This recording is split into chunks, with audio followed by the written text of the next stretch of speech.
Iya. Halo, selamat siang Pak Ami. Iya. Selamat siang. Iya Pak Ami. Saya perkenalkan, nama saya Dimas dari Bank Pak. Ada apa Mas? Boleh minta waktunya 2 menit sebentar aja Pak. Saya ada kabar gembira buat Pak Ami. 2 menit ya? Iya, monggo.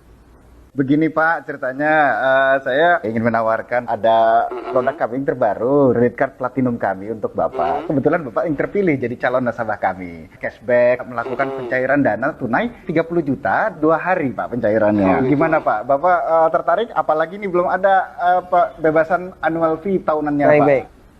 Sebelumnya saya boleh tanya dulu ya? Boleh Pak? Nggak masalah ya? Baik. Mas Dimas Muslim? Saya, iya Pak, betul Pak. Muslim ya, Alhamdulillah ya. Kita sama-sama Muslim. Iya Pak. Mas Dimas pernah dengar nggak tentang riba? Iya, pernah dengar. Pernah dengar ya? Iya. Pernah kebayang bahaya riba nggak? Bahaya riba? Iya, tahu Pak. Mungkin pernah dengar hadisnya atau ayat Qur'annya? Pak, Pernah. tapi Pak, bagaimana? Masih tertarik Pak dengan kartu kredit platinum kami Pak? Nanti kita lanjutkan. Saya boleh cerita dulu? Ya, boleh. Ya. Jadi gini Mas Dimas. Coba Mas Dimas bayangkan kalau ada orang yang berzina sama ibunya. Kira-kira respon masyarakat gimana?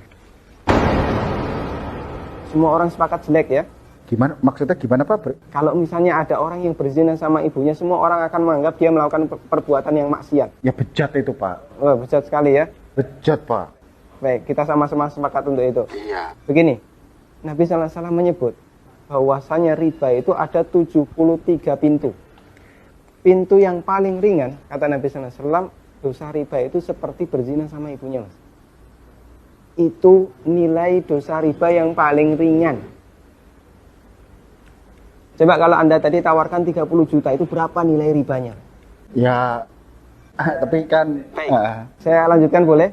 Ya. Ya, kita lanjutkan dulu ya. Iya. Saya sebutkan, ini ada beberapa fase kehidupan manusia. Orang yang makan riba semuanya mendapatkan azab dari Allah.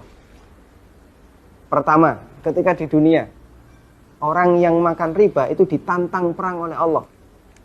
Coba Mas bayangkan. Kata Allah Subhanahu wa taala, ya ayyuhalladzina amanu taqullaha wa dharu ma baqiya minar riba. Wahai orang yang beriman, bertakwalah kepada Allah dan tinggalkan semua bentuk riba. Fa in lam taf'alu fa'dzanu biharbi minallahi wa rasulih.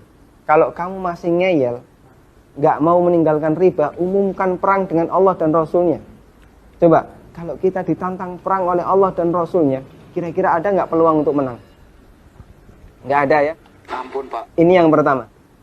Yang kedua, orang yang mati dalam kondisi membawa dosa riba, makan riba, nanti dia akan dihukum di kuburan dalam bentuk berenang di sungai darah. Masya Allah, berenang di sungai darah. Kata Nabi SAW, beliau pernah menceritakan mimpinya, dan mimpi beliau itu wahyu.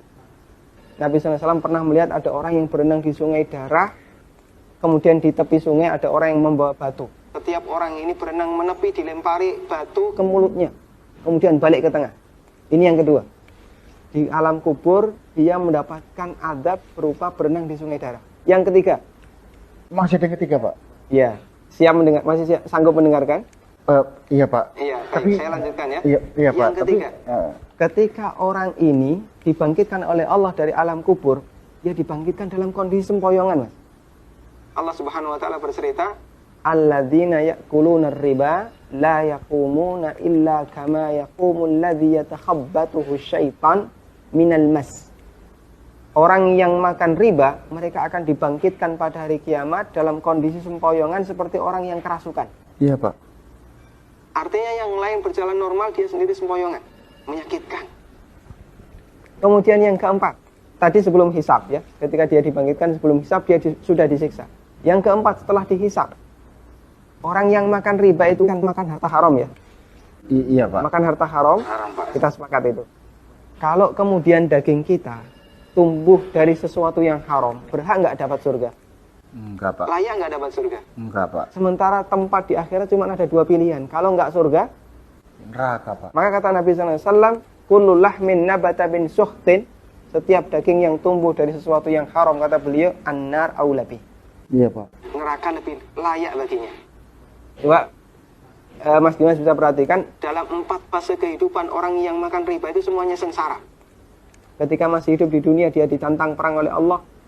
Ketika mati, dia berenang di sungai darah. Iya Pak. ketika dibangkitkan dalam kondisi sempoyongan, setelah hisab dia ditempatkan di neraka. Iya Pak. Masya Allah. Masih ada tawaran yang lain? Ampun Pak. Masih dilanjutkan? Saya ampun Pak. Mas Dimas bisa renungkan Iya Pak. beberapa poin yang tadi saya sampaikan. Iya Pak. Nanti kalau misalnya ada sesuatu yang belum jelas, tidak masalah, hubungi saya lagi. Iya Pak. Kita akan lanjutkan diskusi tentang riba. Iya Pak. Bisa? Bisa Pak. Ya, terima kasih ya. Assalamualaikum. Waalaikumsalam.